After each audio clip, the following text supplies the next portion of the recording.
Assalamualaikum warahmatullahi wabarakatuh. Halo semuanya, perkenalkan nama saya Alia Anissa Salsabila. Saya berasal dari Fakultas STHR.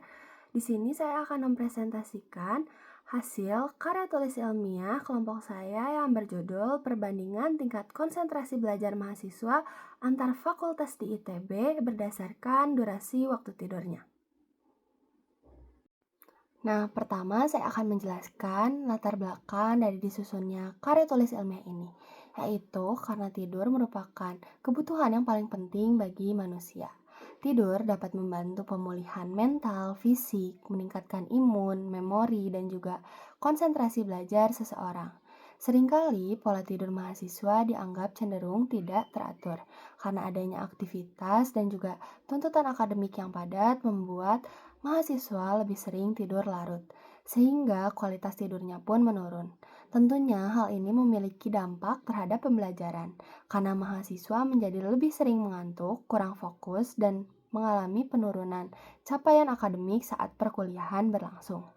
Di sini, konsentrasi juga memiliki peran yang penting, karena konsentrasi merupakan pemusatan perhatian pada materi. Jika kita tidur kurang optimal, maka kemampuan untuk kita fokus pun akan ikut menurun.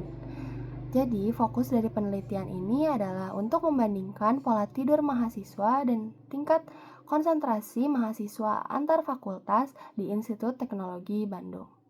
Lalu yang selanjutnya ada rumusan masalah. Terdapat dua rumusan masalah. Yang pertama adalah bagaimana perbandingan pola waktu tidur mahasiswa antar fakultas di Institut Teknologi Bandung. Lalu yang kedua adalah bagaimana perbandingan tingkat konsentrasi mahasiswa antar fakultas di Institut Teknologi Bandung berdasarkan waktu tidurnya.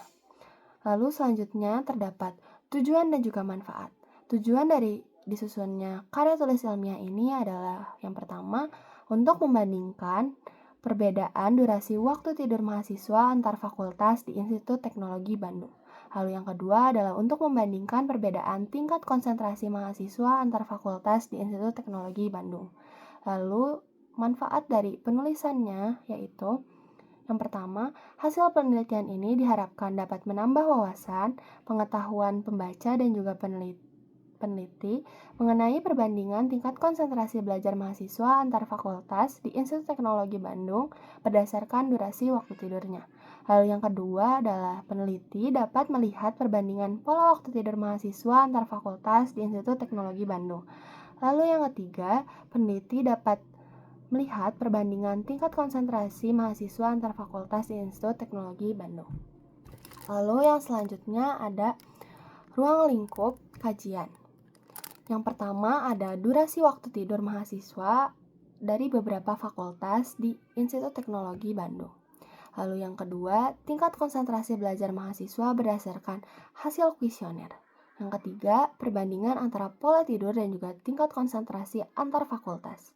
Penelitian ini tentunya dilakukan di lingkungan Institut Teknologi Bandung dan dengan responden yaitu mahasiswa dari setiap fakultas yang ada dan subjek penelitiannya adalah mahasiswa aktif tahap persiapan bersama atau TPB ITB yang sedang menjalani perkuliahan reguler dan bersedia menjadi responden penelitian melalui pengisian kuesioner ini.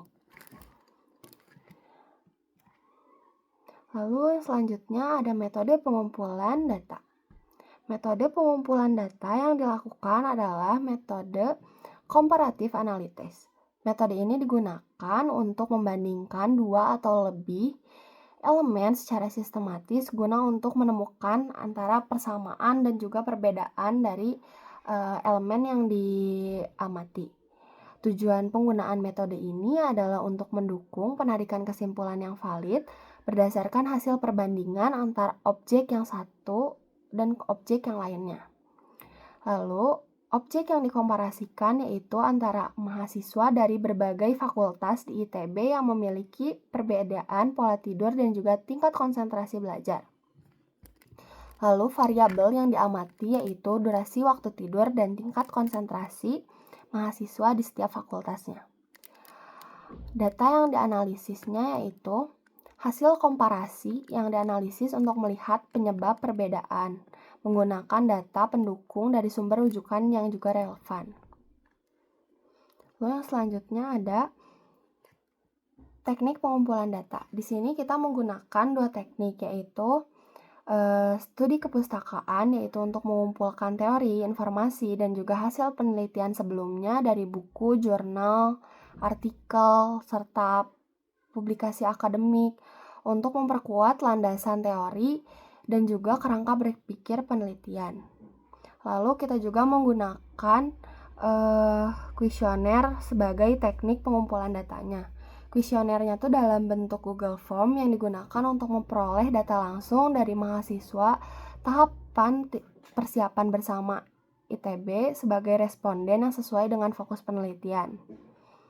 Target responden dari kuesioner ini sendiri yaitu sebanyak 5 mahasiswa dari tiap fakultasnya, yaitu terdapat 4 fakultas di Institut Teknologi Bandung, jadi totalnya yaitu 70 responden. Penyebaran kuesionernya dilakukan secara daring. Nah, kita lanjutkan lagi ke teori dasar. Terdapat beberapa materi dalam teori dasar. Yang pertama yaitu pengertian tidur dan pola waktu tidur. Lalu yang kedua, faktor-faktor yang mempengaruhi waktu tidur. Yang ketiga, dampak durasi tidur terhadap fungsi otak dan juga konsentrasi. Lalu yang keempat yaitu pengertian konsentrasi belajar.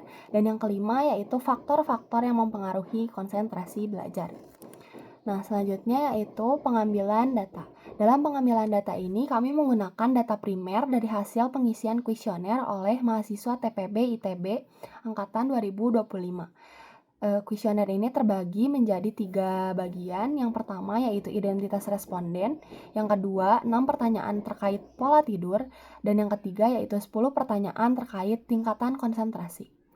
Di sini kita menggunakan purposive sampling, yaitu pemilihan responden sesuai kriteria yang telah ditentukan. Kriterianya sendiri yaitu mahasiswa aktif TPB ITB 2025 dari setiap fakultasnya. Lalu kami mendapatkan sebanyak 100 responden, dan selanjutnya yaitu pengolahan data. Kami akan memvalidasi dan menyaring data tersebut. Jadi datanya akan kami periksa kelengkapannya dan konsistensinya sebelum kami analisis kembali. Lalu kedua, kita sesuaikan dulu si proporsi sampelnya dengan menggunakan simple random sampling untuk menyamakan jumlah sampel antar fakultas sehingga analisis perhitungan menjadi lebih akurat. Lalu kami kategorikan menjadi 2 kategori, yaitu durasi waktu tidur dan juga tingkat konsentrasi belajar. Lalu variabel penelitiannya yang kami gunakan yang dari 2 tadi itu, durasi waktu tidur kami bagi lagi menjadi 3 kategori, yaitu kurang dari 7 jam yang artinya kurang tidur, 7-9 jam yang artinya waktu tidur yang ideal, dan juga lebih dari 9 jam yaitu tidur berlebih. Dan hanya 20% responden yang memenuhi tidur ideal. Lalu yang kedua yaitu tingkatan konsentrasi. Kita olah dengan skala Likert 1-5, lalu dihitung rata tiap fakultasnya sebagai dasar perbandingan capaian fokus belajarnya. Dari variabel penelitian berikut, kami memiliki temuan awal yaitu sebagian besar mahasiswa, hampir 78,57% mahasiswa, memiliki durasi tidur yang kurang dari 7 jam. Lalu konsentrasinya rendah pada fakultas FTTM, SF, STIK, SAPPK, dan SBM. Lalu fakultas lainnya menunjukkan konsentrasi yang sedikit lebih baik. Lalu kita lanjut ke analisis data. Mayoritas mahasiswa TPB tidur kurang dari 7 jam. Dan ini berdampak pada turunnya konsentrasi. Dapat dilihat pada bagian berikut. Lalu penyebab utama dari kurang tidur tersebut, yang pertama yaitu tugas dan belajar. Lalu yang kedua, stres psikologis. Yang ketiga, penggunaan smartphone. Yang keempat, kegiatan bersama teman. Lalu dampak yang paling dirasakan yaitu 75% mengantuk di kelas, 71% mengalami penurunan fokus, 47% mengalami gangguan memori, dan 50% merasa tubuhnya tidak segar, 34% merasakan suasana hatinya yang tidak stabil. Faktor tambahan lainnya yaitu materi sulit dipahami, materi membosankan, dan distraksi dari gadget saat ada di kelas. Jadi semakin kurang durasi tidur, maka semakin rendah tingkat konsentrasi mahasiswanya. Tidur yang tidak ideal menjadi penyebab utama menurunnya fokus belajar mahasiswa TPB-ITB. Jadi, simpulan yang bisa diberikan yaitu mayoritas mahasiswa ITB tidur kurang dari 7 jam, sehingga kualitas tidur kurang baik dan menjadi sering begadang. Lalu, tingkat konsentrasi bervariasi antar fakultasnya. Dan IFITB memiliki tingkatan konsentrasi yang paling tinggi, yaitu 3,8. Lalu SAPPK dan SBM menjadi yang paling rendah dengan tingkatan konsentrasi yaitu 2,6. Jadi, secara umum, durasi tidur ideal 7-9 jam memiliki konsentrasi yang lebih baik, meski dipengaruhi oleh beban akademik dan kebiasaan belajar tiap fakultasnya. Lalu, solusi yang dapat diberikan yang pertama yaitu manajemen waktu yang lebih baik, jadi untuk mengurangi begadang. Yang kedua, terapkan sleep hygiene. Lalu yang ketiga, kampus menyediakan edukasi kesehatan mental dan juga manajemen waktu. Yang keempat, pendekatan kebijakan sesuai karakter fakultas. Lalu saran yang dapat diberikan yaitu mahasiswa tidur 7-9 jam. Atur prioritas belajar. Lalu yang kedua, dari kampusnya sendiri yaitu sesuaikan beban tugas, adakan workshop, tingkatkan layanan konseling. Dan yang ketiga yaitu penelitian selanjutnya dapat ditambahkan lagi sampel dari tiap fakultasnya, masukkan variabel stres dan aktivitas yang dapat dilakukan untuk studi keberlanjutannya. Sekian yang dapat saya sampaikan. Mohon maaf bila ada terdapat kesalahan dari kata-kata saya. Semoga bisa dimaafkan. Terima kasih atas perhatiannya.